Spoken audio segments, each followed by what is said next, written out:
পিতামাতা এক সুপ্ত অনুভূতির নাম, যা হয়তো কখনোই আমরা প্রকাশ করতে পারি না, বলতে পারি না সেই মানুষের কথা।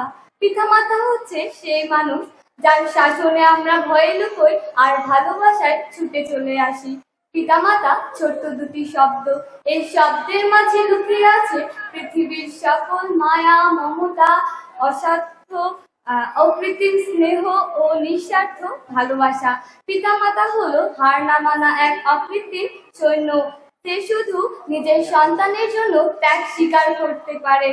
জন্মের পরপরই আমার প্রধান বন্ধু হলো আমার পিতামাতা, যার অনুপ্রেরণায় আমি হাঁটতে শিখেছি, কথা বলতে শিখেছি। আমার ছোট ছোট অনুভূতিগুলো পূরণ করেছে তারা। পিতামাতা হলো জ্বলন্ত মোমবাতির মতো।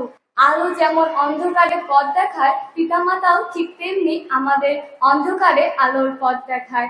আমি মনে করি আমার পৃথিবীতে শ্রেষ্ঠ উপহার হলো আমার পিতামাতা, যার মতো করে কেউ আমাকে কখনো ভালোবাসতে পারবে না।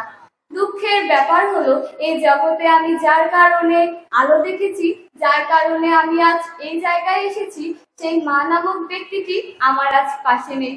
তিনি হয়তো ওই দূরের আকাশে তারা হয়ে দেখছে আমায়। আমি তাকে উপলব্ধি করতে পারি, তার মায়া ছায়া সবই উপলব্ধি করতে পারি। আমার গল্পের আর এক মহান নেতা হলো আমার বাবা। বট বৃক্ষের ছায়ার মতো আগলে রেখেছে আমায়। শরীরের ঘাম ঝরিয়ে নিজের সব আহ্লাদ বিসর্জন দিয়ে আমার কথা চিন্তা করে যাচ্ছে। আমি যদি কখনো খেলতে গিয়ে পড়ে যাই বা হাঁটতে গিয়ে আঘাত পাই, তাহলে আমার থেকে বেশি চিন্তিত আমার বাবাই হয়ে পড়ে।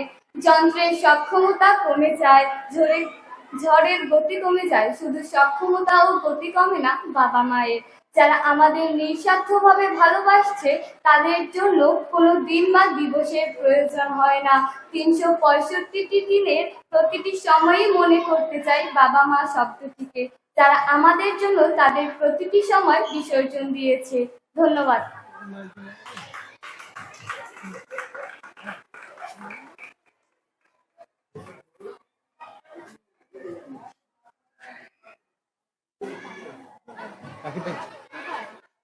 রাকিব ভাই